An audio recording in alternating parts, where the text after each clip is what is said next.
නායකයෙක් රටෙන් එලවන්න තරම් හේතු වුණ ලෝකෙ ලොකුම පාටිය මොකක්ද කියලා දන්නවද? ඔව් ඒක තමයි 1971 පර්සියානු අධිරාජ්‍යයේ 2500 සමරන්න පවත්වපු උත්සවය. පර්සියාව කියන්නේ ඉතින් වර්තමාන ඉරානයට. 1971 දී එවකට ඉරානයේ රජු ෂා මොහොමඩ් රේසා පහල්ලවි පවත්වනවා උත්සවයක්. මේක පවත්වන්න හේතුව තමයි අපි කලින් ගියපු අධිරාජ්‍ය සැමරුම. ඒ කියන්නේ 1971 වෙද්දී මහා සයිරස් රජු විසින් පර්සියානු අධිරාජ්‍ය ආරම්භ කරලා අවුරුදු 2500යි. ඉරානයේ පර්සෙපොලිස් කියන ප්‍රදේශයේ තමයි මේ උත්සවය පැවැත්වුණේ. ඒක කාන්තාර භූමියක්. මේ උත්සවය පැවැත්වුණ කාන්තාර භූමිය අක්කර 160ක්. ඉතින් ෂා රජු මේ භූමියේ හැදුවා ටෙන්ට් වලින් ආවරණ. ඒවා ඔක්කොම AC කළා. මේ ටෙන්ට් හැදුවේ අති සුකෝපභෝගී විදිහට. ලෝකෙ මිල අධිකම පර්සියන් කාපට් ඇතිරුවා. වටිනා ගෘහ භාණ්ඩ, මාබල් අල්ලපු බාත්රූම් අලුතෙන්ම හැදුවා. මේසවලට පවා දැම්මේ රන් ආලේපිත භාණ්ඩ. ටෙන්ට් වල වියදම විතරක් ඩොලර් මිලියන 20ක්. මේ උත්සවයට ආහාර ගෙන්නුවේ ලෝකෙ හොඳම රෙස්ටරන්ට් එක විදිහට ඒ කාලේ හඳුන්වපු මැක්සිම්ස් ඩි පැරිස් කියන ප්‍රංශයේ රෙස්ටරන්ට් එකකින්. ඒ වෙනුවෙන් චෙෆ්ලා 165ක්, වේටර්ස්ලා 150ක් මේ කාන්තාරයට ගෙන්නුවා. මේ උත්සවයට භාවිත කරපු වයින් බෝතල් ගණන 25000ක්, ෂැම්පේන් කට්ටල 100 ගාණක්. ඉතින් කේටරින් වියදම විතරක් ඩොලර් මිලියන 3ක් කියලා කියනවා. අපි කිව්වනේ මේක කාන්තාර භූමියක් කියලා. ඉතින් ෂා මොහොමඩ් රේසා පහල්ලවි රජුට ඕන වුණා උත්සවය වෙනුවෙන් මේක වනාන්තරයක් කරන්න. එයා යුරෝපෙන් ගෙන්නුවා විශාල ගස් 15000ක්, මල් 50000ක්. ඒ විතරක් නෙමෙයි වනාන්තරයක් නම් සත්තුත් ඉන්න ඕනේ. කුරුල්ලෝ වගේ සත්තුත් ගෙනත් මේකට අතෑරියා. උෂ්ණත්වය වැඩි නිසා හුඟක් සතුන් දවසෙන් දෙකෙන් මැරිලා ගියා.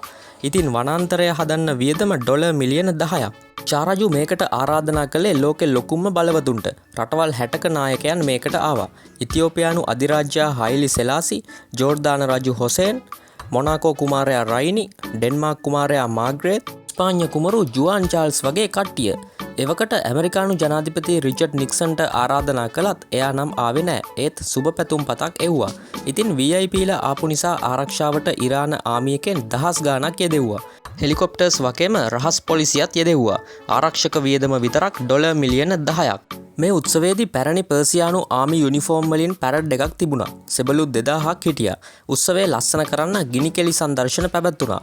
VIPලට දවස් 5ක් එක දිගට සැමරුම් දුන්නා. ඉතින් මේක 1971 දී පැවැත්වුණාට අදටත් මේක සලකන්නේ ලෝකෙ මිල අධිකම උත්සවය කියලා.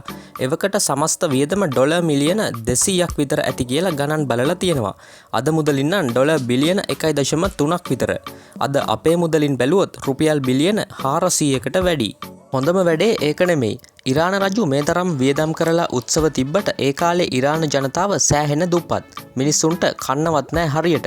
මේ කාලේ ඉරානය කියන්නේ ඇමරිකාවේ හොඳම මිතුරෙක්. ඇමරිකාවට තෙල් විකුණලා ගන්න සල්ලි වලින් ඒ රටේ රජු තමන්ගේ පවුලේ අයත් එක්ක හොඳට විනෝද වුණා.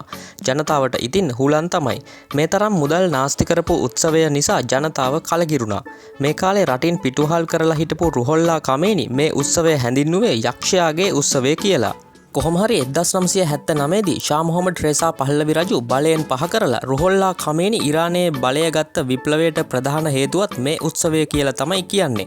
1979 ඉඳන් තමයි ඉරානය ඛමේනිලා අතට ගියේ. ඉතින් ෂා මොහොමඩ් රේසා රජුගේ පුතා තමයි අදත් ඇමරිකාවේ ඉඳන් ඉරානයේ බලය ආපහු ගන්න ලෑස්ති කියලා කියන්නේ.